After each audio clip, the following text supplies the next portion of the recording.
drafting the basic front and back skirt pattern, we need the following materials and tools. First, Manila paper, tape measure, pencil, hip curve, ruler, and carbon paper. For today's video, I'll be using pentel pen so that you can clearly see the line that I am making. Before we start in drafting the pattern, we need to get first the needed measurement. So the needed measurement are skirt length, waist measurement divided by 4 plus 3.2, hip measurement divided by 4 plus 2.5, and apex distance or bust distance divided by 2. To start drafting the basic front skirt pattern, you have to draw a perpendicular line. So this is my perpendicular line. How to draw a perpendicular line?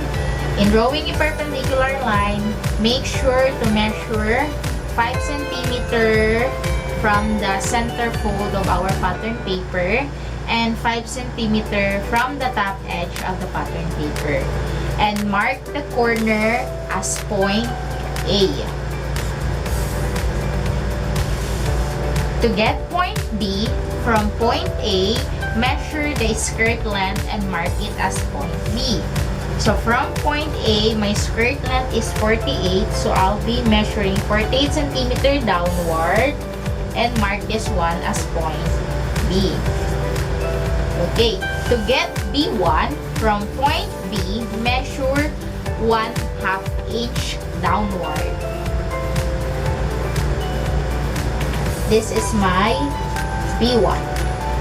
Extend point B1 to the right using a ruler like this.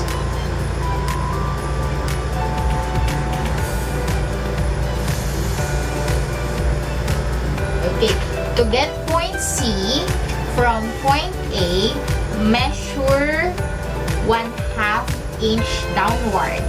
So measure 1/2 inch downward. So this is my point C. Okay. To get point D, from point A, measure 1/4 of our waist plus 3.2 outward or to the right. So my waist measurement is 80 divided by 4 plus 3.2. So it's my waist measurement is 23.2. So from point A, measure 23.2. So this is my point D. Okay, to get point E, from point A, measure 18 cm downward. 18 cm, so this is my point E. Mark it as point E. Then extend point E outward or to the right using ruler.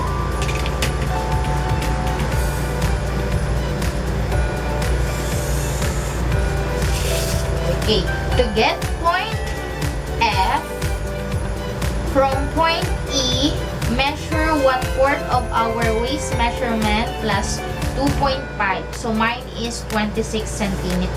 So from point E, I will be measuring 26 cm. So my hip is 26 cm. So this is my point F.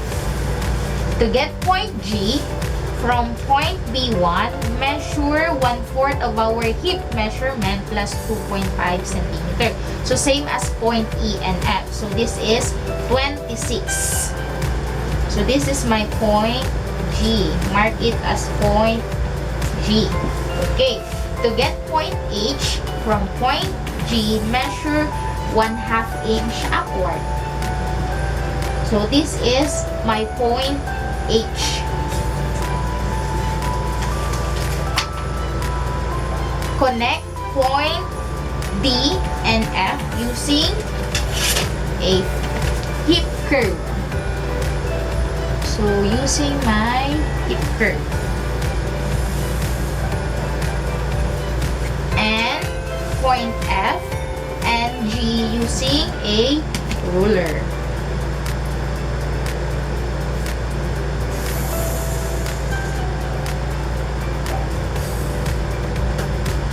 Okay, to get point I from point A, get your apex distance. So my apex distance is 9 cm.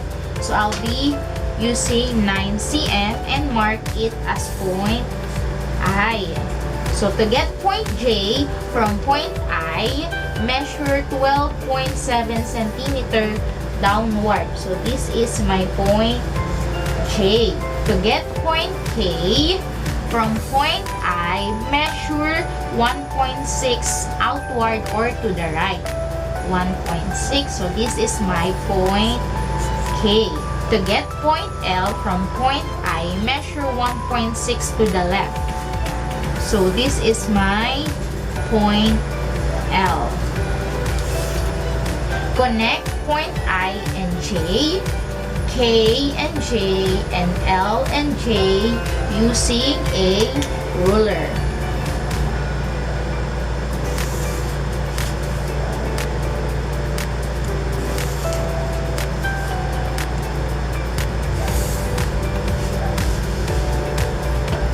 Okay, and after connecting the dots, let's connect point H and B1 using our hip curve like this. Connect H and B1. Okay, so this is our front basic skirt pattern. So write your name here in this part.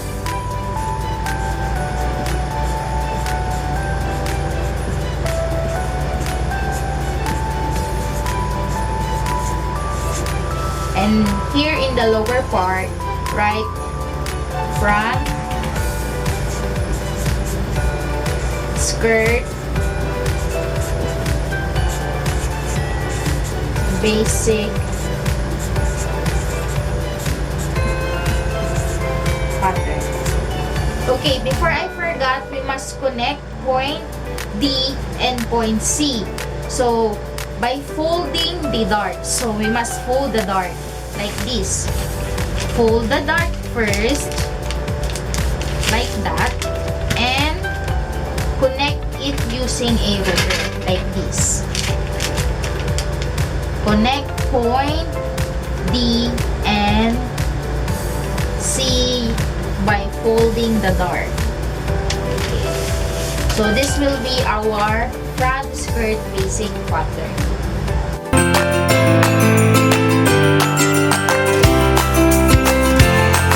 In drafting the basic back skirt pattern, we need a carbon paper. So this is my carbon paper.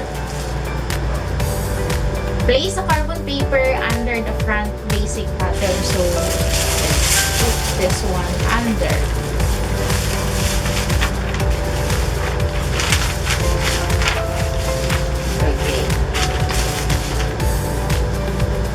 Trace all the needed measurement of the back pattern. So from point A to point B, from point A to point B, from point B to point H, and point D and F and F and H. So let's transfer A to B, A to D,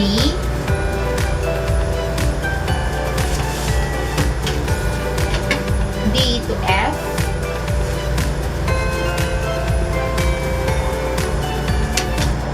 and F to H, and B, point B to point H.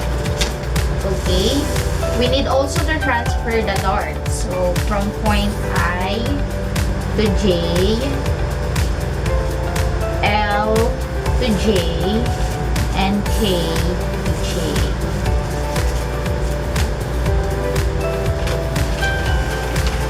Remove the carbon paper and let's proceed the pattern of the back skirt.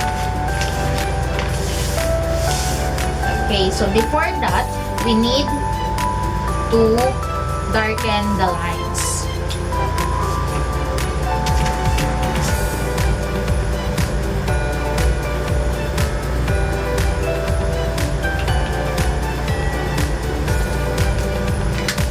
Ulit.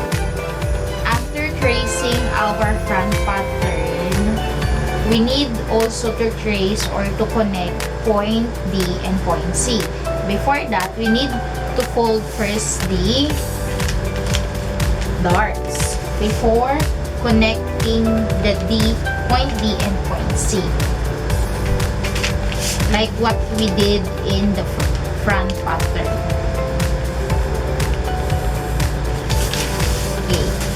So after connecting the darts, so we proceed to the lower left corner of our pattern. This is the left corner. So measure 18 centimeter upward. 18 centimeter upward. Why? This is for our slit. Slit. Okay.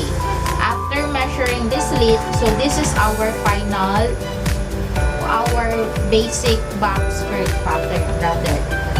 So write your name like what you did in the front pattern.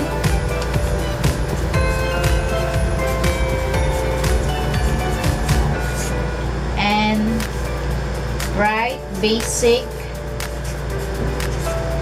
back because it's back skirt pattern. So this is our back skirt pattern.